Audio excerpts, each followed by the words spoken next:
à une certaine époque, on m'aurait dit tu peux te casser les 2 jambes pour réussir, je te dirais oui sans aucun problème. Ok. J'ai eu bien évidemment un énorme sentiment de fierté, mais pour moi c'était plus un sentiment d'apaisement. Le jour en fait de la médaille olympique, je me retrouve dans l'aire d'arrivée, il neige, il fait nuit, et je regarde l'aire d'arrivée qui était éclairée par le panneau d'affichage et je me dis en fait c'est peut-être le moment de prendre ta retraite quoi. Okay. Et en fait j'arrivais en course et je me disais mais qu'est-ce que tu fais là quoi? Qu'est-ce que tu fais là? Pourquoi t'es là? Je m'en voulais de plus avoir ce feu, cette détermination de me dire pourquoi t'as plus cette envie là quoi. J'ai réellement eu une vraie tristesse de me dire voilà peut-être que c'est la fin quoi. Ma vie elle a été construite en étant athlète de haut niveau en fait. Et aujourd'hui j'ai aussi besoin de me découvrir en tant qu'homme en fait, tu vois, tout simplement. Salut Mathieu. Salut Gaël. Et bienvenue dans le revers de ma médaille. Merci d'avoir accepté l'invitation, ça me fait très plaisir. Première fois que je vais à Annecy, donc merci. C'est cool, hein. Ouais, c'est pas mal pour l'instant, c'est très cool. Et première fois que je reçois un skieur. T'es mon premier skieur, donc c'est un sport que je connais pas. Premier sportif d'hiver ou... Ouais, deuxième. Deuxième. On a fait Maë-Bérénice, Maïté, patineuse artistique. Ouais. Et donc là, t'es mon premier skieur. C'est un sport que je pratique peu. Je te montrerai un peu la vidéo de mes premières fois en ski. Je pense t'as déjà skié, tu sais ce que c'est. Il y a 2 ans, c'était une catastrophe. Vraiment, c'était une catastrophe. Donc non, c'est très cool. Je pense que ça va être l'occasion pour tout le monde aussi de comprendre un peu plus aussi ton parcours, ce que tu as pu accomplir, et puis aussi ce que tu as pu vivre et que le grand public ne sait pas forcément, ce qu'il ne voit pas.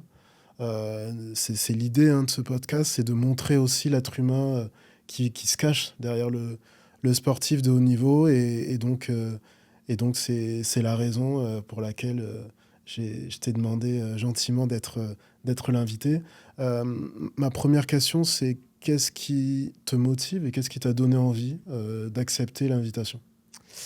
Ça, c'est une bonne question. Qu'est-ce qui m'a donné envie d'accepter cette invitation ? Je trouve ça génial déjà de pouvoir faire ce genre de démarche.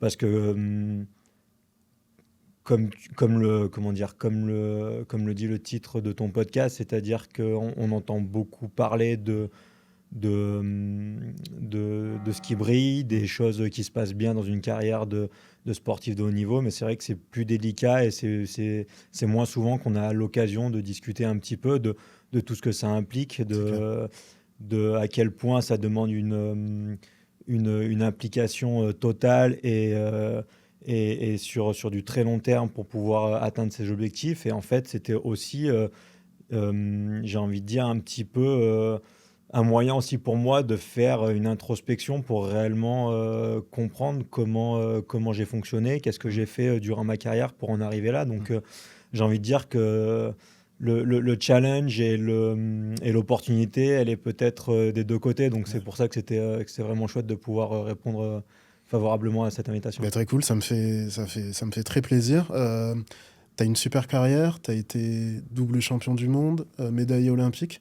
Et tu as arrêté ta carrière officiellement il y a quelques mois, il y a 2 mois là. Il y a quasiment 2 mois, c'est ça. Donc on va forcément en parler. Avec plaisir.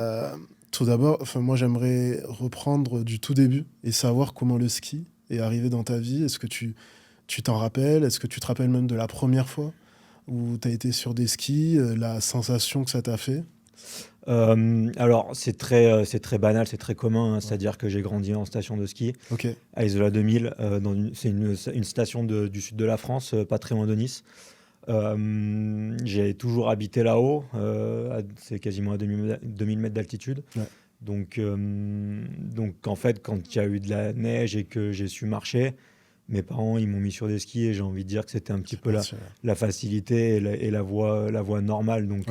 Donc, il n'y a pas eu d'histoire très intéressante à ce niveau-là. Par contre, c'est une certitude que des souvenirs que je peux avoir de ce moment-là, de ces moments-là, parce que les premières années au ski club, etc., elles ont été juste incroyables. C'était vraiment ce plaisir d'être avec les potes, d'être sur de la neige, dans la poudreuse, de sentir cette sensation de glisse, d'être dehors. Ouais.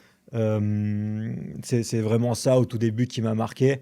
Mais l'histoire en elle-même, voilà, c'est plutôt banal pour un enfant qui a grandi à la montagne et qui avait, j'ai envie de dire, l'hiver que ça à faire. Ouais. Tes parents, ils en faisaient. Enfin, c'était. Est-ce qu'il y a un contexte familial aussi qui t'a poussé là-dedans? Alors, il n'y a pas de contexte familial de sport de haut niveau. Ok. Pour nous, c'était quelque chose qui était assez lointain. Plaisir. On ne connaissait pas du tout. Ok. Par contre, effectivement, mon papa est moniteur de ski. Ma maman a fait un petit peu de ski, mais il y avait un contexte pour Mm. pouvoir faire du ski, effectivement. Aujourd'hui, ils le sont plus, mais en tout cas, voilà, c'est vrai qu'à la base, il y avait ces dispositions pour monter sur les skis. Et puis, j'ai pas forcément appris à skier avec mon papa Ok. parce qu'il travaillait, mais en tout cas, oui, c'est aussi grâce à eux que je suis monté sur des skis. Ouais. Et à quel moment ça devient sérieux? À quel moment le ski, ça devient un sport de haut niveau, du coup, et que c'est plus que seulement du plaisir? Euh, pour moi, j'ai pas eu l'impression qu'il y ait réellement eu un moment où je me suis dit, OK, ça devient un sport de haut niveau. C'est quelque chose que je me rêvais faire quand j'étais gamin, quand j'étais Mm. adolescent. Et ensuite, par la force des choses, petit à petit, ça m'a amené à faire des choix, ça m'a amené à partir de la maison, Ok. à devenir un petit peu plus professionnel petit à petit pour réellement, en fait, arriver au moment où c'est devenu mon métier, c'est devenu ce que je faisais à plein temps et ce qui, j'ai envie de dire, drivait tout mon quotidien et Mm. toute ma vie. Donc, c'est vraiment petit à petit, au fur et à mesure des échelons qui étaient gravis, que je me suis retrouvé en fait à ce que ça devienne mon sport et que ça soit professionnel. Et c'est quoi les étapes? Moi, j'ai fait du foot de haut Ouais. niveau. Tu rentres souvent en centre de formation, donc sport-études. Ça marche pareil dans le ski? Alors, il n'y a pas vraiment de centre de formation. Par contre, il y a des pôles France, il y a Ok. des pôles Espoir. J'étais en ski-études au collège, D'accord. dans le sud, au collège Jean-Franco à Saint-Étienne-de-Tinée. Donc, c'était un cursus, j'ai envie de dire, pour pouvoir faire du ski. Et ensuite, il a fallu prendre une décision de savoir si je restais dans un pôle espoir dans le sud, Ok. à Nice, ou alors si fallait que je parte de la maison pour rentrer en pôle France en Savoie. Et donc, on a pris la décision de faire cette démarche-là parce que c'était plus intéressant pour moi, parce que c'était la bonne voie à suivre, le bon chemin pour pouvoir atteindre mes objectifs. Donc, je suis parti de la maison quand j'avais 15 ans Ok. pour entrer au lycée à Saint-Michel-de-Maurienne en pôle France. Donc, il n'y a pas vraiment de centre de formation, mais il y a un cursus qui allie école et sport de haut niveau. Ouais, et puis il y a ce passage un peu, j'ai envie de dire, presque obligatoire pour les sportifs de haut niveau à te déraciner de ta famille aussi.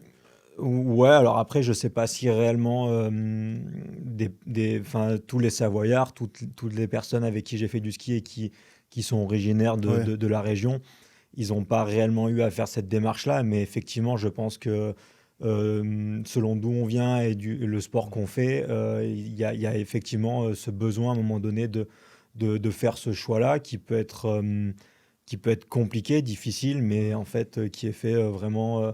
Euh, avec beaucoup de plaisir parce qu'on Mm. sait on va faire ce qu'on aime et qu'on va tout donner pour pouvoir atteindre nos rêves. Ouais, toi, tu t'arrivais à voir quand même ta famille régulièrement? Comment ça se passait? C'était assez rare. Enfin, c'était assez C'était rare. compliqué. Il y a des fois où pendant plusieurs mois, je les voyais pas quand j'avais aux alentours des 15 16 ans Ouais. parce qu'ils sont toujours à Nice. Ma famille est toujours dans le sud. Donc, j'ai eu la chance de tomber sur une famille d'accueil absolument incroyable quand je suis arrivé en Savoie. Où en fait on finit de se construire en tant Mm. qu'adolescent et c'est un petit peu le moment charnière, j'ai envie de Ouais. dire, où on peut vite ou faire les bons choix pour sa carrière ou alors partir un petit peu sur autre chose. Et j'ai eu la chance vraiment de tomber sur ces gens qui ont été extraordinaires et qui m'ont peut-être fait un petit peu oublier le manque de ma famille et qui m'ont permis de continuer à me construire pour devenir l'homme et Mm. l'athlète que je suis aujourd'hui. Que- Qu'est-ce qu'il faut comme qualité pour être skieur? Si tu devais là me briefer sur ça, ou des gens qui n'ont pas forcément connaissance de ce sport, qu'est-ce qu'il faut pour un skieur? En termes physiques ou, Ouais, en termes ou globalement? physiques et puis au global. Alors, en termes physiques, physiquement, c'est vrai que c'est un sport qui est hyper intéressant parce que c'est extrêmement complet. Ok, On a la chance de faire ce sport pour différentes raisons, mais pour s'entraîner au ski, en fait, on va pouvoir faire une multitude de sports qui va en fait nous servir pour s'entraîner à mm, faire du ski. On a besoin de force, on a besoin de coordination, on a besoin d'un très bon cardio parce que je pense qu'on est quasiment à FC max sur des fins de manche. Ça s'apparente plutôt à du 400 mètres ok, sur l'effort en d'accord. termes de lactate, etc. Effectivement, voilà, on a besoin aussi d'être très, très, très puissant pour pas s'effondrer sur les appuis. Il y a certaines études qui ont montré que sur certains virages, c'était pas loin de 4 fois son poids de corps, je crois, Ok, sur la jambe extérieure, ce donc qui est sur une fort. jambe. Ouais. Alors après, il y a le matériel, etc., qui rentre en compte, mais en tout cas, voilà, il y a vraiment cette dimension physique. On a aussi besoin d'avoir une chaîne complète qui est très solide, parce que si on est très fort du bas du corps, mais que le haut du corps ne suit pas, ben en fait, on va de la même manière s'effondrer sur les appuis. Donc voilà, c'est un sport Très complet, quoi. qui est très très complet. Et donc en fait, en préparation physique, on va faire du tennis, on va faire de la musculation, on va faire du vélo, on va faire de la course à pied, on va faire vraiment beaucoup de choses qui fait que voilà, on rentre pas forcément dans quelque chose qui est très routinier, même si ça le devient par la force des choses. Voilà, c'est plutôt très intéressant physiquement et ça nous permet aussi de faire plein de choses à côté. Après, mentalement, je pense que comme beaucoup de sports, ça demande beaucoup d'abnégation, de détermination, de savoir gérer ses émotions, de savoir gérer le stress, l'enjeu. Donc, après, je ne suis pas certain qu'il y ait réellement une grosse différence avec tous les autres sports. Peut-être la dimension de risque Ouais. qui rentre en compte dans le ski. Voilà, être prêt en fait à aller prendre les risques nécessaires pour être performant, pour aller chercher des podiums et des médailles. On met notre intégrité physique en jeu. Dès qu'on prend le départ, il y a forcément cette dimension risque qui est à prendre en compte. Donc il y a peut-être voilà, cet aspect-là qui diffère de certains autres sports, même si dans tous les sports quasiment, il y a le risque de blessure Mm. qui est toujours persistant. Donc ouais, je pense que c'est un sport qui est extrêmement intéressant, non seulement pour la vie d'athlète, mais aussi pour la vie d'homme. Cette notion de risque, de danger, moi, c'est l'un des premiers trucs qui me vient en tête quand je pense au ski. Parce que c'est vrai que tu as cette sensation de vitesse qui doit être à la fois excitante, mais aussi à la fois, bah, ça fait peur. Mm. J'aimerais que tu essayes de me dire à quoi tu penses quand tu es en train de dévaler une piste gelée, que t'as pas forcément beaucoup de visibilité. En plus, je revoyais un peu tes courses, ça se joue à des millièmes de seconde, à des Ouais, centièmes de seconde des fois. Donc, centième tu de as, seconde, ouais. cette quête d'aller chercher le détail. À quoi on pense quand on est sur des skis prêt à dévaler une piste? Alors en vrai, je pense que les meilleures performances, on les fait en tout cas, moi je le percevais comme ça. Les meilleures performances, c'est quand j'avais une réflexion, mais c'était surtout mon corps en fait qui parlait. C'était mon corps qui s'exprimait Mm. parce que enfin, quand tu fais ça depuis des années, depuis que t'es gamin, etc., en fait, Et c'est un naturellement, réflexe. c'est un réflexe. Mm. C'est presque naturel. Donc forcément qu'il y a une stratégie, forcément qu'il y a une réflexion, mais en fait, il faut réussir à skier le plus possible à l'instinct parce que ça arrive tellement vite. Les décisions, elles doivent se faire tellement rapidement que ça doit être quelque chose qui est de l'ordre de l'instinct. Ça doit être ultra instinctif. Donc réussir à laisser parler le plus possible ce facteur-là pour pouvoir réagir le plus rapidement possible parce Mm. que on n'aura pas pris la bonne ligne, parce qu'on aura fait une petite faute qui nous demandera sur la porte d'après de la rattraper directement. Donc voilà, il y a énormément d'adaptations à faire très rapidement. Et si on est trop dans la réflexion, ce que j'ai pu faire sur la fin de ma carrière, quand j'étais peut-être plus prêt à prendre tous les risques pour performer, c'est là où en fait notre cerveau il se met un petit peu en mode Il se sécurité. protège un Il se peu. protège complètement, Mm. il se protège lui, il protège le corps, il Mm. protège un petit peu tout. Donc c'est là où ça devient plus compliqué en fait de s'engager pleinement et de délivrer la performance optimale parce qu'il y a ce facteur en fait risque qui est plus permis par l'instinct et par le cerveau. Tu le...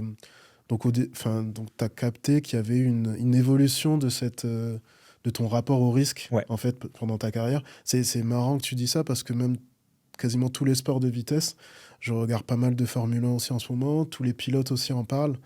Ils disent qu'en fait, tu as vraiment ce. Limite, t'es le plus performant, t'es le plus rapide quand t'es jeune.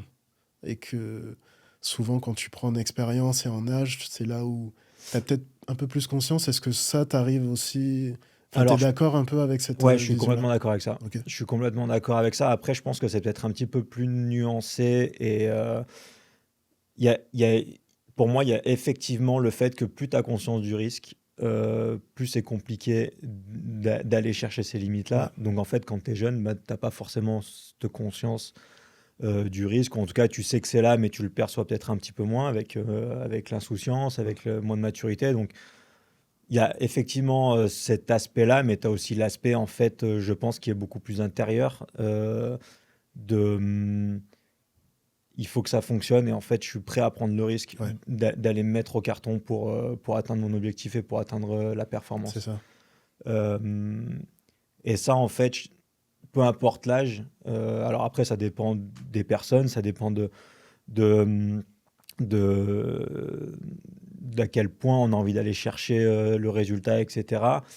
Euh, mais c'est quelque chose qui est très, pour moi en tout cas, je l'ai perçu comme ça, qui était très intérieur de me dire, enfin, il y a tellement pas d'autre choix que de réussir. Il faut que ça réussisse. Que je savais que le risque il était là, mais c'était pas un problème. C'est-à-dire que à une certaine époque, on m'aurait dit tu peux te casser les deux jambes pour réussir. Je te dirais oui sans aucun Ok. problème. Vraiment, Donc, j'étais prêt à prendre ce risque. ouais, Sur la fin de ma carrière, je me disais j'ai ouais. plus tellement j'ai plus tellement Ça envie. vaut plus forcément le C'est un coup. peu plus compliqué, ouais. Ouais, C'est un peu plus compliqué. ouais, l'image que j'ai, c'est un peu un joueur de poker qui met tout sur la table, en C'est fait. ça. C'est exactement C'est, ça. c'est hyper intéressant. Cette quête de détail aussi, je la trouve hyper intéressante. Comment tu vas chercher le détail, comment tu vas réussir à aller gagner des centièmes de seconde sur des runs, comment ça se conscientise aussi un peu dans ta tête. Est-ce que même il y a un travail aussi de préparation mentale qui est fait? Comment ça se joue pour toi? Alors en fait, pour moi le sport de haut niveau, c'est tous les curseurs de la performance. Euh, et le but, c'est de réussir à ajuster chaque curseur au bon endroit pour qu'en fait Mm. l'équilibre il soit bon. C'est-à-dire que si le matériel, par exemple, est au top, mais que physiquement on n'est pas bon, Ouais, ça fonctionnera pas. Donc en fait, c'est de réussir à uniformiser au maximum tous les curseurs de la performance. Donc il y a forcément le physique, le mental, le matériel, la technique, la stratégie. Donc voilà, c'est vraiment en fait de l'ajustement permanent parce que l'ajustement du lundi ne sera pas forcément l'ajustement à avoir le mardi parce que les conditions elles ont changé, parce que on se sent différent sur les skis, parce que les sensations sont pas les mêmes. Donc voilà, il y a un ajustement permanent à avoir et en fait, j'ai envie de dire, c'est un petit peu c'est pas de la chance parce qu'il y a le travail derrière, mais en fait, c'est aussi réussir à mettre la bonne stratégie en place la bonne journée. Donc, la, la, la, la bonne manière pour moi d'aller chercher ces centièmes, ces dixièmes, en fait, c'est d'être toujours dans la recherche permanente de se dire comment je peux ajuster mon curseur, comment je peux faire mieux, comment je peux évoluer et en espérant que voilà, on arrive à aligner tous ces curseurs le jour de la course c'est et sur pas les deux manches. usant d'aller toujours chercher en fait la perfection en fait, c'est ça. C'est ça, sachant qu'elle n'existe pas, C'est ça. mais Ouais. en tout cas, il y a vraiment il y a ce besoin, je pense, de se dire c'est pas assez. Ouais. De se dire c'est pas assez en arrivant à faire aussi la part des choses, de se dire voilà, il y a ça qui a été bien fait, ça je peux m'appuyer sur cette base-là, etc. Mais il y a à mon avis ce besoin un petit peu de toujours aller repousser la limite, de toujours aller chercher, et on en revient un petit peu à ce qu'on disait tout à l'heure, c'est que le jour où j'ai arrêté de me dire il faut aller chercher plus, c'est là où c'est devenu compliqué. Ouais. C'est que je pense que dans le sport de haut niveau, mais pas que dans le sport, c'est que le jour où on se dit c'est bon, tout est bien, je bétonne tout, je verrouille tout. En fait, c'est de stagner, c'est reculer. De C'est ça. stagner, c'est arrêter d'avancer. Donc j'ai perçu ça sur les dernières saisons. Euh, et aujourd'hui, voilà, j'ai plutôt cette conviction que pour avancer, pour continuer de progresser, il faut toujours se dire, OK, qu'est-ce que je peux faire? Qu'est-ce que je peux apprendre? Qu'est-ce que je peux faire de mieux pour, à un moment donné, continuer toujours de progresser et d'évoluer? Mm. Ton sommet, tu l'as atteint à plusieurs moments de ta carrière. Là, je pense à 2021, Ouais, où tu es double champion du monde. Alors en slalom géant et en en parallèle, parallèle, c'est ça, c'est ouais. ça, qui sont deux disciplines différentes. C'est quoi la différence entre les deux pour ceux qui Alors, captent pas? le parallèle, ça a été une discipline qui avait été mis en place il y a quelques saisons de ça pour essayer de dynamiser un petit peu Ok, donc c'est le, tout nouveau alors. le ski. Bah, c'était nouveau et puis ça a disparu. Ah, Donc, d'accord. en fait, voilà, ça a Ok. eu une période assez courte. Maintenant, il y a le team event, c'est en parallèle. Donc, c'est le premier qui arrive en bas qui gagne. Après, il y a des règles un petit peu plus compliqué, mais voilà, foncièrement, c'est vraiment, il y a deux skieurs qui partent en même temps. Ok. Le premier qui arrive en bas, il a gagné.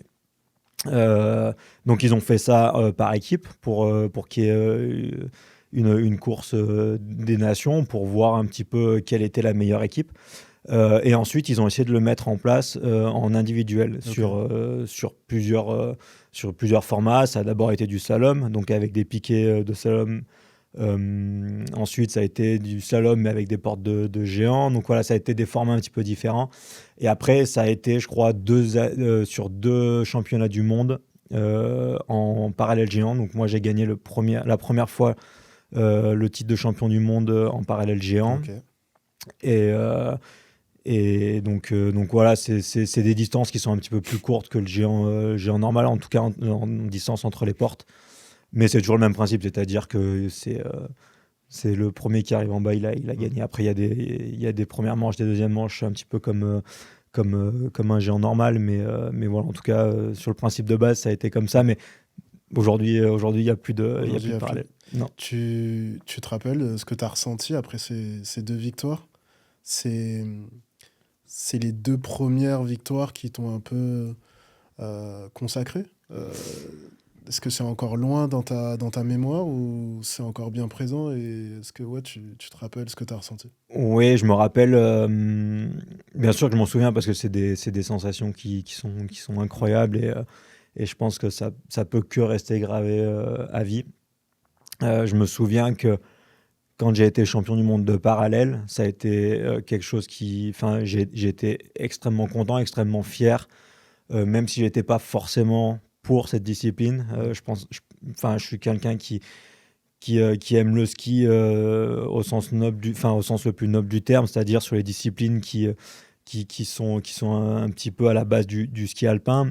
Donc, j'étais pas forcément pour le parallèle.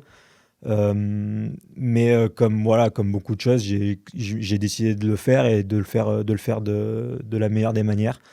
Donc, quand j'ai été champion du monde de parallèle, il y a eu cette ambivalence en fait de me dire, ok, t'es champion du monde, mais en Mais même temps, t'étais pas forcément pour cette discipline, ouais, donc ça a été un petit peu une lutte. Mais aussi, en fait, je me souviens de me dire, ok, t'es champion du monde, c'est génial, profite de ce moment-là. Mais dans un coin de ma tête, je me disais, si à la fin de ta carrière, t'es que champion du monde de parallèle, ouais, ça va être, c'est pas assez. t'auras un sentiment d'inachevé, t'auras un sentiment de pas assez. Donc, il y a eu ce moment de c'est incroyable, c'est génial, j'ai une médaille de champion du monde. Et en même temps, la pression de se dire il faut réussir à faire autre chose, quoi. Mm. Il faut faire autre chose. C'est ce que tu vas faire, Ouais, puisque tu vas être champion du monde en 3 jours slalom après, géant, trois quasiment, ouais. jours Ouais. après. Je me suis refait un petit peu la journée, enfin en tout cas l'épreuve, qui a Mm. été assez, comment dire, assez particulière. Euh, Il y a Alexis Alexis, ouais. Pinturo qui était grand favori, qui se rate en fait sur son dernier run, Ouais, il sort. qui sort, et toi qui étais premier, donc en fait, t'es sacré champion du monde en Mm. voyant qu'il échoue. Moi, je me suis demandé, qu'est-ce qui se passe dans ta tête? Forcément que t'es heureux, forcément que ça a créé un sentiment assez incroyable, mais en même temps, c'est un coéquipier, un adversaire Ouais. aussi. Qu'est-ce qui se joue dans ta tête? T'arrives à être pleinement heureux et content pour ça? Oui, Ouais, très honnêtement, bien sûr, parce que on, on le sait, quand on court pour ça. pour soi. Bien sûr qu'on représente l'équipe de France et que on a forcément cette envie qu'il y ait une performance globale qui soit bonne. Après, je pense pas qu'il aurait souhaité que je sois champion du monde devant lui, Ouais, et l'inverse est vrai aussi. Donc, c'est-à-dire que quand on est au départ, bien évidemment qu'il y a le facteur euh, d'être de la même équipe et de la même nationalité, mais en fait, on est des adverse. adversaires. On Ouais. est des adversaires. Donc, à aucun moment, je souhaitais qu'il sorte ou que ça se passe mal pour lui. Euh, mais en fait, ça fait partie du jeu, ça fait partie de la course. C'est-à-dire que tu parlais de Formule 1 tout à l'heure. Euh, Avant de penser à gagner, il faut finir une course. Mm. Avant de penser à être champion du monde, il faut terminer. Donc c'est là en fait toute la beauté de ces sports-là, du sport en règle générale. C'est-à-dire que ben oui, effectivement, ça peut être brutal, ça peut être ingrat, Cruel, ouais. cruel bien sûr, Mm. mais qu'en même temps, voilà, on est des adversaires et que le but recherché, c'est d'être le premier. Donc ce jour-là, moi, j'ai pas gagné de manche, hein, j'ai été champion du monde, mais ce jour-là, j'ai pas gagné les manches. Je fais 2 fois quatrième de mes manches, mais des 2 manches, pardon. Mais voilà, ce jour-là, sur le chrono final Était le plus et total, régulier. j'ai été le plus régulier et le plus rapide. Donc on le choisit pas. J'aurais préféré gagner les 2 manches comme tout le monde, Ouais. mais en tout cas, voilà, ça a été ce sentiment-là. Bien évidemment qu'il y a, il y a la pensée pour Alexis parce que il gagne la première manche. Euh, il avait aussi tout autant envie que moi d'être champion du monde de géant. Mais voilà, pour réussir, il faut aussi Ouais. prendre des risques. Et que Ouais. malheureusement pour lui aujourd'hui, ce jour-là, ça s'est pas passé, quoi. Mm. Il a eu un sacré palmarès lui aussi. Comment tu juges votre relation? Est-ce que il y a, il y a de l'admiration? Ça reste hyper distant? Comment ça s'est passé entre vous deux? Alors on est arrivé quasiment, enfin même en même Ouais, temps en vous équipe êtes de France. presque la même génération. On est de la même Ouais. génération. Il a un an plus âgé que moi, mais on est de la même génération. On est arrivé en même temps en équipe de France et on a, on a, on a toujours eu une très bonne entente. Il n'y a jamais eu. Enfin, voilà, ça a toujours été très cordial, etc. Après, Alexis a pris des chemins qui étaient différents. On a eu des rythmes qui ont été différents. Ça n'a pas toujours été très simple pour moi, effectivement, de me détacher du fait que ben, il a performé plus tôt que moi. En tout cas, à très haut niveau, il a performé plus haut que moi, plus tôt que moi. Donc il a fallu aussi que j'arrive à me détacher de ça pour pouvoir moi faire mon propre chemin et avoir ma propre voie. Mais à côté de ça, il n'y a jamais eu, voilà, ça a toujours été une super ambiance. On a toujours eu de très très bons rapports. Il a juste fallu à un moment donné, et enfin pour lui en tout cas, il a pris un chemin différent pour pouvoir atteindre le gros globe de cristal, donc c'est-à-dire le classement général de la Coupe du Monde. Il a décidé de faire sa structure privée. Ok. Donc il s'est entraîné beaucoup tout seul, Là où d'habitude vous êtes plus où on est en ensemble. groupe, on est Ok. on est en équipe. Donc lui, il était plutôt tout seul. Et moi, où je devais aussi faire mon chemin et réussir à atteindre mes objectifs. Donc il y a toujours eu, j'ai envie de dire, ce chemin un petit peu en parallèle. Alors effectivement, Alexis a aujourd'hui un des plus gros palmarès du ski français. Indéniablement, et enfin, je suis très admiratif de ce qu'il a pu faire. Euh, il a dit très rapidement qu'il voulait être le meilleur skieur du monde, avoir le gros globe de cristal, et ça n'a pas toujours été facile. Et il a eu son objectif la même année où moi j'ai eu les miens, où j'ai été champion du monde. Donc en fait, voilà, cette année-là, c'était assez incroyable parce que je pense qu'on était tous les deux Top. un petit peu, enfin, on était tous les deux en fait dans notre objectif, dans ce qu'on désirait. Donc du coup, on a réussi à partager un petit peu ce moment-là qui était vraiment Mm. très très cool, quoi. Quand tu reviens et que tu as ce statut de champion du monde, qu'est-ce que ça te fait? Beaucoup de fierté? Tu as envie d'aller chercher plus haut tout de suite? Ouais, alors j'ai eu bien évidemment un énorme sentiment de fierté, mais pour moi, c'était plus un sentiment d'apaisement. J'ai vraiment eu Ok. ce sentiment de quiétude, de vraiment se dire bah, tout ce que tu as mis en place, ça t'a amené à faire ces deux titres de champion du monde. Euh, et de se dire que tous les moments compliqués, tout le travail qui a été mis en place, de partir de la maison, de faire des choix qui n'ont peut-être pas été très évidents à certains moments, etc. En fait, si je devais les refaire, je les referais Mm. exactement de la même manière. C'est-à-dire que vraiment, d'avoir eu ce sentiment de se dire tout ça t'a mené à ce moment-là et à ces deux titres. Donc ça a été vraiment les quelques jours après la médaille. Il a fallu très rapidement repartir sur le circuit Coupe du Monde.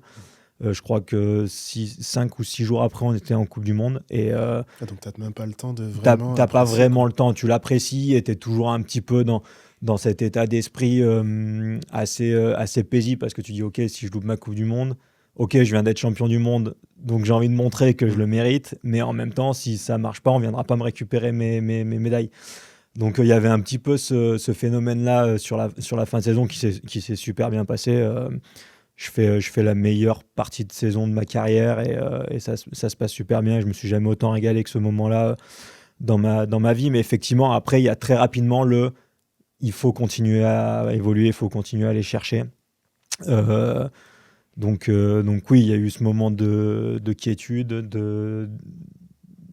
aussi de satisfaction, de fierté d'avoir atteint ses objectifs, mais en même temps, très rapidement, il a fallu se tourner vers la Mm. suite. Mais ça, c'est parce que c'est toi qui, quand même, a cherché à te l'imposer? Ou est-ce que tu le sens que bah, c'est ce statut-là aussi qui fait que les médias, la Fédé, enfin tout un environnement, en fait, bah, t'incite à aller chercher plus loin et Non, je pense que c'était vraiment très personnel. très personnel? Ouais, très très personnel. Ouais. D'ailleurs, il y a les JO juste après, en 2022, à Ouais, Pékin. Juste avant de parler de 2022, il y a 2018, j'étais tombé sur un article où j'ai appris que tu avais été éjecté du groupe France. ouais. Je suis parti regarder tout ça. Est-ce que tu peux nous raconter un petit peu ce qui s'est passé et comment tu te situes encore aujourd'hui par rapport à cet événement-là? Bon, je me situe très bien par rapport à cet Ouais. événement, hein. Alors, on a parlé d'éviction, on a parlé de renvoi des JO, etc. Ça s'est pas réellement passé comme ça Ok. de Donc ça a été l'intérieur. beaucoup de bruit finalement. Ça a été beaucoup de bruit relayé par des médias du monde du ski qui sont peut-être pas forcément d'une bienveillance incroyable envers les athlètes parce qu'il faut faire des Il faut clics, faire ouais, des clics. parce qu'il faut que ça fonctionne. Mm. Sans citer de nom, je pense que On s'ils les regardent cette vidéo, reconnaîtra. ils se reconnaîtront Ouais. très certainement. Mais en tout cas, voilà, ça a été un moment qui, certes, n'a pas été évident parce qu'il y avait forcément la déception de la course. Déjà, ouais. Je finis sixième, je crois, ce jour-là. Pas très loin de la médaille. La premièrement, j'étais plutôt en lice pour aller chercher quelque chose. Et aujourd'hui, avec le recul, la forme n'était pas la bonne. C'est une évidence. J'aurais pu m'abstenir ou le dire différemment, mais en tout cas sur le fond, comme je te disais tout à l'heure, c'est-à-dire qu'en fait, quand on est au départ d'une course, bien évidemment qu'on court pour la France, bien évidemment qu'on veut représenter notre pays, mais en fait, quand Alexis il gagne sa médaille, c'est Alexis qui gagne la médaille, c'est pas moi, malgré le fait qu'on ait fait une bonne course d'équipe d'ensemble. Mm. Euh, donc du coup, voilà, effectivement, sur la forme, ça aurait pu être dit plus intelligemment. Après, sur la forme, il y a beaucoup de monde qui m'ont compris, Ouais. qui m'ont dit, voilà, nous, on est dans le sport de haut niveau, on peut comprendre ta démarche. Il y a pas de souci. Après, il y a des gens qui ne le comprennent pas. On peut pas faire l'unanimité. Donc ça a été un moment qui a été pas forcément très simple. Sur la fin de saison, j'ai beaucoup de mal à me remettre dedans parce que peut-être aussi je m'attendais à un petit peu plus de De soutien. soutien. Ouais, un petit peu plus de soutien. Je m'attendais vraiment pas à ce qu'on me jette comme ça en, en pâture ou en tout cas de se dire ok, il a dit ça, nous on s'en détache complètement Et voilà, il prend ses responsabilités et puis maintenant à lui de gérer ça. Mais voilà, j'ai pas de rancœur vis-à-vis de tout ça, j'ai pas de soucis, quoi. En fait, pardon, excuse-moi, je te coupe, mais par rapport à ce que je disais tout à l'heure, quand j'ai été champion du monde et que j'ai tous les moments de galère, je pensais aussi à ces moments-là, je pense que ça m'a aussi appris, en fait, et apporté pour pouvoir atteindre l'objectif suivant d'être champion du monde. Donc, l'un dans l'autre, oui, c'est des moments qui sont pas très simples à vivre, mais qui, au final, sont un apprentissage pour la suite et pour continuer de grandir. Je comprends totalement ce que tu dis et limite, je trouvais quand même plutôt sévère les commentaires qui ont été faits là-dessus. Parce que t'en oublies, c'est aussi ce que je veux aborder avec tous les sportifs, c'est le côté humain, en fait. On en oublie qu'on reste des êtres humains et que forcément, après une déception, t'es pas de marbre quand tu réagis ou quand tu dois commenter quelque chose. Donc, ouais, j'ai trouvé quand même un petit manque un gros manque même de compassion et d'empathie aussi. Alors, je pense que tu as des choses qui peuvent être mieux faites, etc. Mais c'est important aussi que tu dises aussi à quel point ça a pu te servir, en fait, au final, dans ton chemin, quoi. Ouais, c'est de l'apprentissage. C'est de l'apprentissage et je suis assez d'accord avec le fait qu'effectivement, on reste des êtres humains, on a nos émotions, on a nos déceptions, on a nos frustrations. Je suis plutôt du genre en plus à les laisser s'exprimer. Je suis pas forcément du genre à tout garder pour moi. Donc oui, quand il m'est arrivé cet événement-là, que je suis allé directement en zone mixte après ma course, j'aurais peut-être dû prendre un peu le temps de redescendre, en tout cas d'être un petit peu plus calmé, d'être un peu plus calme au moment d'aller faire ces interviews. Mais après tout, voilà, c'est aussi qui je suis, c'est aussi ce qui fait que peut-être j'ai réussi à derrière être champion du monde parce que j'avais cette force en moi, cette rage en moi qui a fait que du coup ça m'a poussé à continuer et ça m'a poussé à me sortir de ces moments-là. Donc oui, c'est des moments qui sont pas forcément évidents, c'est des moments où aussi on s'en prend un petit peu plein la gueule parce que j'ai reçu des messages sur Instagram, etc. qui étaient vraiment... tu dis en fait... ouais, c'est parti loin, quoi. Ouais, c'était parti loin. J'ai eu des insultes, j'ai eu vraiment des messages où tu as envie de dire, mais en fait, quelle est ta démarche d'écrire à un gars qui vient d'avoir une déception aux Jeux Olympiques pour lui en mettre plein la gueule, en fait. Mais après, voilà, chacun a sa perception des choses. Donc oui, ça a été un moment qui a été délicat, mais qui aujourd'hui fait partie de qui je suis et de l'homme que je suis. Est-ce que c'est ce qui fait aussi que tu abordes les JO de Pékin en 2022, peut-être aussi avec cette envie de faire plus, ou pas forcément, tu sais juste que tu vas surfer aussi sur ton double titre de champion? Ouais, alors il y a eu ça forcément, le fait de savoir que c'était possible. Les sensations, elles étaient toujours plutôt bonnes à ce moment-là des Jeux Olympiques en 2022. Même si le début de saison, il n'a pas forcément été celui que j'espérais et qu'il y a eu des moments qui étaient compliqués, même avant la course, ça n'a pas été simple. Mais en tout cas, je suis arrivé aux Jeux Olympiques en 2022 en me disant tu es potentiellement médaillable. Tu as la capacité d'aller chercher quelque chose. Ouais, donc c'est un objectif, quoi. C'est un objectif. Et en fait, c'est là, donc j'ai fait 3 Olympiades, donc j'ai fait Sochi, Pyeongchang et Pékin. Et je les ai abordées les 3 d'une manière différente. C'est-à-dire que Sochi, je suis arrivé en me disant c'est une course comme une autre. Il n'y a rien qui change. Mais en vérité, il y a quand même une différence. Les Jeux Olympiques, c'est pas pareil. À Pyeongchang, ça a été un petit peu l'inverse, c'est-à-dire que je me suis beaucoup trop focalisé sur la course, etc. Et à Pékin, voilà, je suis arrivé en me disant tu as la capacité de le faire. Potentiellement, si tu fais deux bonnes manches, tu peux aller chercher une médaille. Je peux faire les 2 meilleures manches que je suis capable de faire, je peux finir 5e. S'il y a eu meilleur que moi, il y a eu meilleur que moi. Mais en tout cas, je suis vraiment arrivé dans cette démarche-là. Et pour Pékin, je me suis vraiment dit, c'est tout pour la médaille. C'est vraiment tout pour la médaille. Donc ça n'a pas été un moment très agréable pendant 10 jours sur les entraînements, etc. Ça a été beaucoup de vagues de stress, de vagues de pression, de se dire ok, tu peux aller la chercher. Et puis en plus de ça, nous c'est one shot, c'est comme courir un 100 mètres. C'est le jour J, c'est vraiment. Et puis moi, j'étais monodisciplinaire, donc en fait, c'était, je crois, le 13 février ou un truc comme ça. Je crois que c'était ta chance. C'était vraiment ce jour-là, c'était aujourd'hui ou jamais, quoi. Et donc en fait, oui, je suis arrivé aux Jeux Olympiques de Pékin.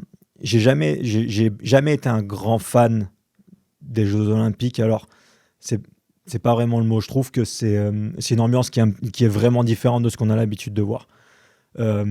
Et en fait, on sait qu'on va aller chercher une médaille. C'est simplement ce qui compte. On a la chance dans le ski d'avoir un circuit qui est très important pour nous en dehors des Jeux Olympiques. Ça compte, ça a du poids.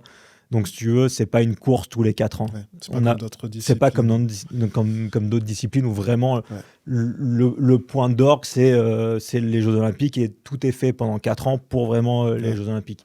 Nous, c'est une parenthèse tous les 4 ans où on va aller chercher la médaille. Cette médaille de bronze, quand tu la reçois, qu'est-ce que tu ressens ? Est-ce que c'est le même sentiment que sur ton titre de champion du monde ? C'est différent ? Non, c'est différent. Totalement ? Ouais. C'est différent pour plusieurs raisons, parce qu'il y a eu, comme je l'ai dit, en fait, je suis arrivé vraiment avec les championnats du monde, je suis arrivé en outsider, vraiment, parce que pour le coup, le début de saison avait été très mauvais, j'étais pas du tout dans le jeu pour les médailles. Donc je suis vraiment arrivé en outsider pour les Jeux Olympiques. C'était un petit peu différent. Certes, la première partie de saison, elle n'a pas été incroyable.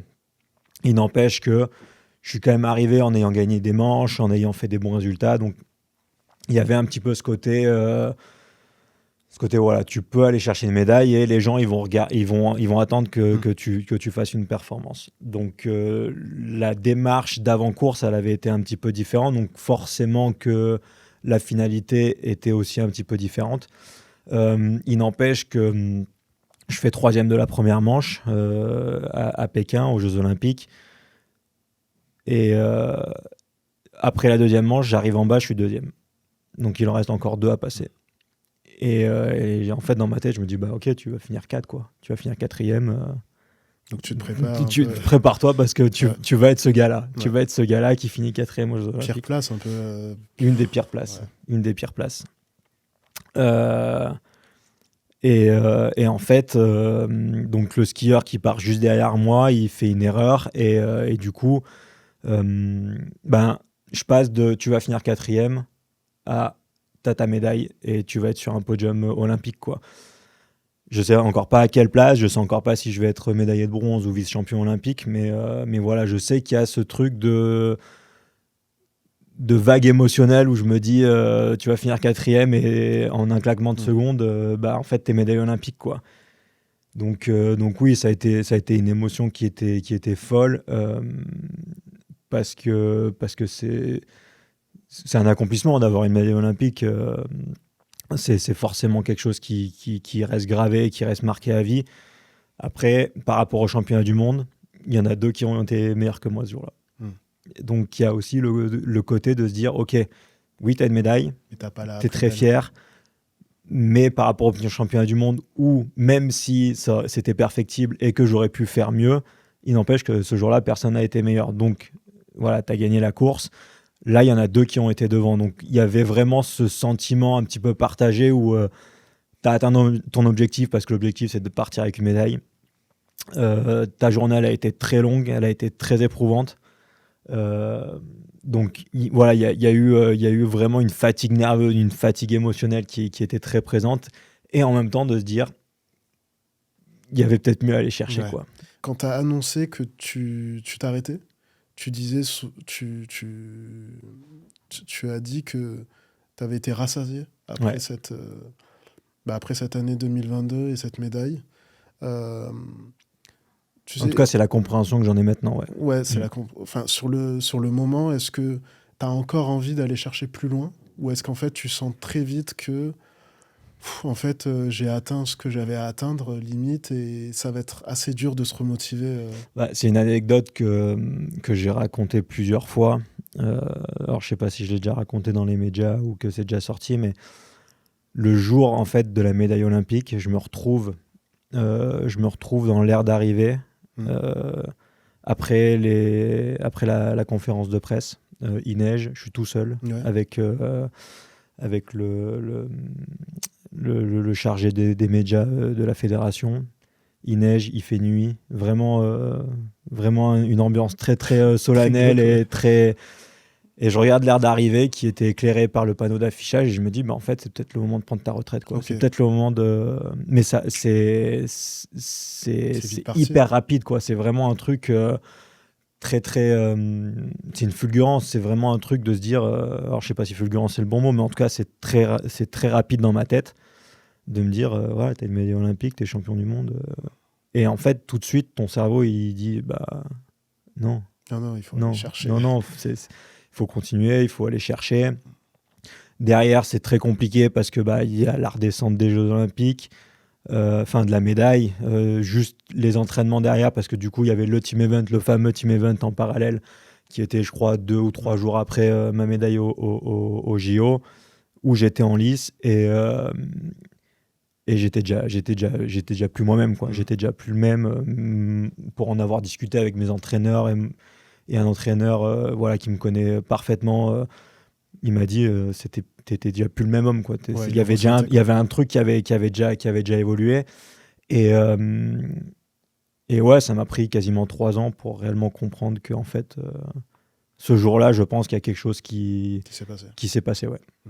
Comment c'est un truc qui m'intéresse beaucoup, le processus de l'annonce de la fin. Comment ça s'est passé pour toi à partir de quel moment vraiment dans ta tête tu t'es dit je vais m'arrêter jusqu'à la date où tu l'annonces officiellement? Qu'est-ce qui s'est passé? Alors en fait, c'est donc la saison dernière où je me suis battu pour essayer. Alors il y a eu pas mal d'événements qui se sont passés entre les Jeux Olympiques et mon arrêt de carrière. J'ai changé de marque de ski. Je me suis blessé l'année d'après. Dans un moment où j'étais vraiment dans un endroit charnière dans les dossards en Coupe du Monde, où quand je me suis blessé, en fait, j'avais un statut blessé, mais qui m'a servi à pas grand-chose. Donc quand je suis revenu en Coupe du Monde après ma blessure, je suis parti en fond de classement, donc vraiment très très loin. Donc voilà, si tu veux, il y a beaucoup de choses qui se sont enchaînées, mais auxquelles je pense avoir des explications. Et donc en fait, la saison dernière, où je me suis préparé, où j'ai essayé de faire les choses à fond, comme j'ai toujours fait, en fait, je me suis préparé peut-être plus que jamais. Physiquement, j'ai jamais été aussi fort que l'année dernière. Donc voilà, je me suis vraiment inscrit dans cette démarche. Je recommençais un petit peu à prendre du plaisir sur les skis. À l'entraînement, ça se passait plutôt bien, même si voilà, il y avait toujours des choses qui étaient un petit peu différentes, etc. Ou en tout cas, je me voyais pas skier comme j'aime me voir skier. Il n'empêche que je retrouvais des sensations. Je retrouvais un ski qui me plaisait plus. Je me disais, ok, t'es encore capable de skier. Tu sais encore faire ça. Ça déjà, ça a été quelque chose qui a été ultra important parce que les 2 saisons d'avant, j'avais l'impression de plus savoir skier, ce qui a été vraiment très très compliqué. Donc déjà, en fait, juste de repartir dans la quête à l'entraînement, il va falloir que tu te reprouves, en tout cas que tu sais skier, que tu sais le faire. Ça déjà, ça a été un moment qui a été très très intense. C'était voilà, très agréable pour moi en tout cas de me dire ok, même si ça marche plus, au moins tu sais que tu sais encore le faire, quoi. Et en fait, sur la fin de saison, vraiment, quand il a fallu que je reparte en Coupe d'Europe pour refaire des points FIS, pour essayer de regagner les dossards, etc. À l'entraînement, ça se passait super bien. Et en fait, j'arrivais en course et je me disais, mais qu'est-ce que tu fais là, quoi? Ah ouais. Qu'est-ce que tu fais là? Pourquoi tu es là? Qu'est-ce qui te pousse encore à être là? Et pourquoi tu te retrouves au départ à essayer d'aller te battre pour prendre les 30, pour aller marquer des points, etc. Et c'est là où, en fait, le processus en fait, peut-être que tu es tout simplement plus épanoui là-dedans et que c'est peut-être plus ce qui te fait kiffer, ce qui te fait vibrer. Et pose-toi la question. Ouais. En fait, laisse sortir un petit peu ce que tu essaies de réfréner depuis quelques années parce que je pense que tu le perçois mais que tu veux pas l'accepter. C'est pas facile, ouais. Que tu veux pas l'accepter. il y a plein de fois, on me disait, mais est-ce que tu as encore la flamme? Est-ce que tu as encore envie d'y aller et tout? Je disais oui par automatisme, en sachant intérieurement maintenant avec le recul que je me mentais un petit peu à moi-même. Mais c'est presque, c'est difficile, hein, on le perçoit limite comme une petite faiblesse. Complètement. Donc de perdre cette motivation alors que ça arrive. Moi, je m'en suis voulu. Ouais. Je m'en suis voulu. Je m'en suis voulu. J'ai eu une période vraiment, quand j'ai commencé à me poser la question, je m'en voulais de plus avoir ce feu, cette détermination de me dire pourquoi t'as plus cette envie-là, quoi, hein. Pourquoi tu veux plus aller chercher ça? J'ai eu mes réponses, je sais pourquoi maintenant, et c'est ce que donc j'en viens. En fait, ça a été pour moi un espèce de processus de ce premier moment où je me suis dit ok, en fait oui, c'est peut-être plus ce qui te rend heureux, donc pose-toi réellement la question de savoir si tu as encore envie de faire ça. Ça a été très compliqué au tout début, vraiment. J'avais une profonde tristesse d'avoir cette réflexion-là, parce qu'on sait qu'on va prendre sa retraite, on sait que ça va s'arrêter, mais en fait, le jour où vraiment ça se concrétise et qu'on commence réellement à se poser la question, j'ai réellement eu une vraie tristesse de me dire, voilà, peut-être que c'est la fin, quoi. Peut-être que tu vas devoir faire autre chose. Donc là, il y a beaucoup de choses qui se passent. Et en fait, je me suis juste laissé le temps. Je me suis laissé le temps, beaucoup de discussions, beaucoup de discussions avec mes proches, avec mes entraîneurs.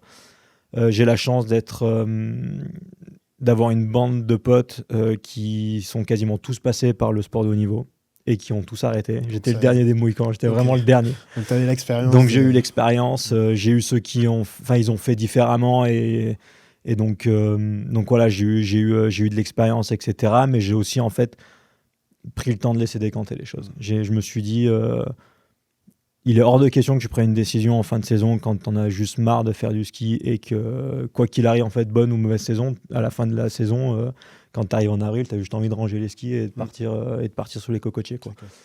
Donc du coup, j'ai commencé un petit peu à avoir cette réflexion.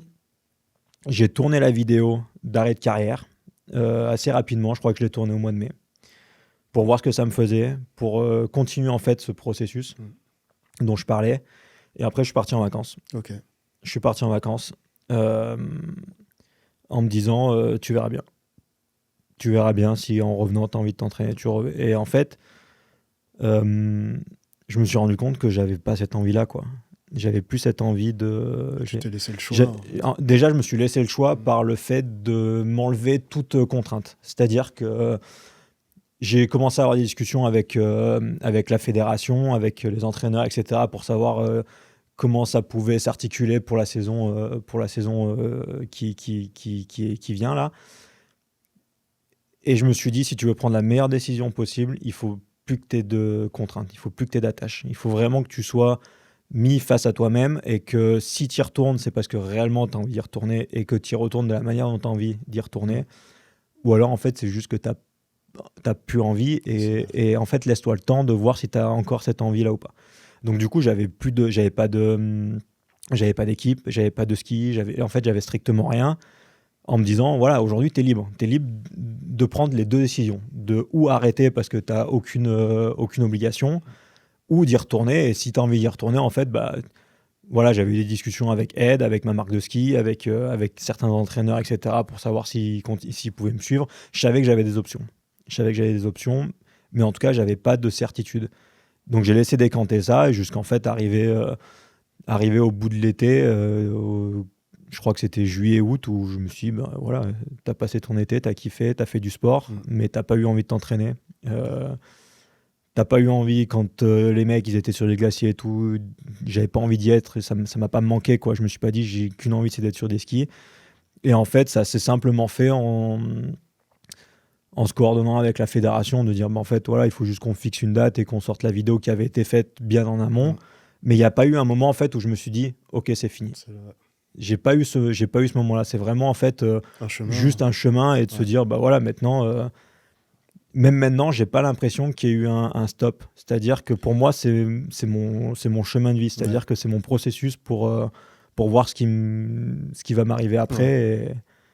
et que en fait le chemin il est encore, enfin je l'espère en tout cas, que le chemin est encore très long, quoi. Ouais, c'est clair. Non, en fait, ça n'a pas été brutal. Non. Et justement, je pense que c'est ce qui fait que, enfin, c'est ma question. Est-ce que aujourd'hui tu es en paix? Comment Ouais. ça se passe? Comment tu vis ta retraite?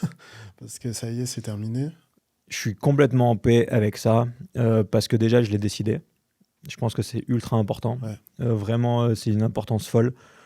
C'est pas une blessure, c'est pas forcément il y avait plus de résultats, mais je sais pourquoi il y avait plus de résultats, et que du fait de plus avoir envie, c'est compliqué de plus avoir envie, du fait qu'on est un sport à risque, donc ça te demande d'aller dépasser ces choses-là pour être performant.